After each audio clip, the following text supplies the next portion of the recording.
Hello, bachcho. Let this question.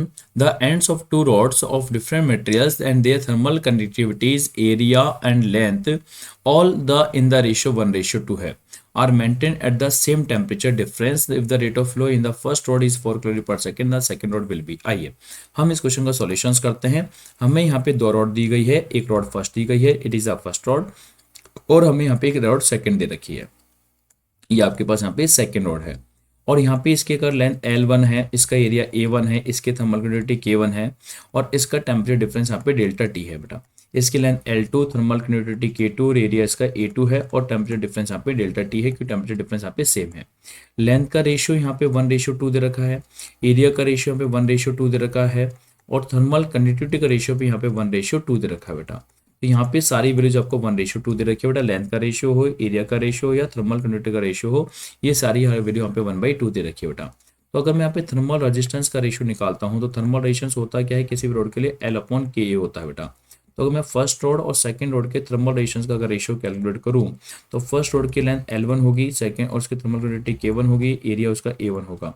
ऐसे second road की length L2 होगी, थर्मल कंडक्टिविटी K2 होगी और एरिया उसका A2 होगा जो ऊपर चला जाएगा।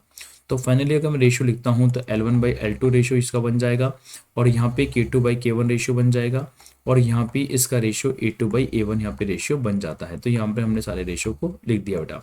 L1/L2 का रेशियो यहाँ पे 1/2 है, K2/K1 का रेशियो यहाँ पे 2 हो जाएगा, हमको जस्ट उल्टा करना पड़ेगा इसको, और A2/A1 का रेशियो भी यहाँ पे 2 हो जाएगा। तो फाइनली रेशियो कितना हो जाता है, 2 हो जाता है रेजिस्टेंस का रेशियो।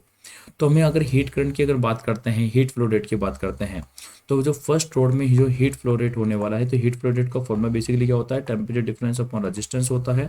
तो मतलब हीट फ्लो रेट बेसिकली क्या है, थर्मल रेजिस्टेंस के इनवर्सली प्रोपोर्शनल है, क्योंकि टेम्परेचर डिफरेंस दोनों में सेम है। तो अगर मैं हीट फ्लो रेट को अगर ऐसे रिप्रेजेंट कर दूं यहाँ पे, तो फर्स्ट रोड में हीट फ्लो रेट जो है और सेकंड रोड में जो हीट फ्लो रेट है उसका रेशियो रेजिस्टेंस के रेशियो के बराबर, मतलब R2/R1 के बराबर हो जाता है।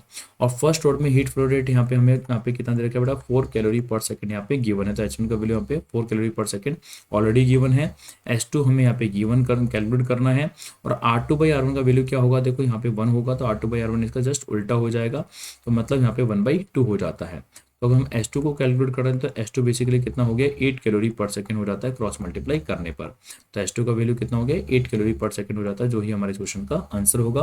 तो मतलब सी ऑप्शन एकदम इसमें करेक्ट हो जाता है। ओके बेटा, थैंक यू।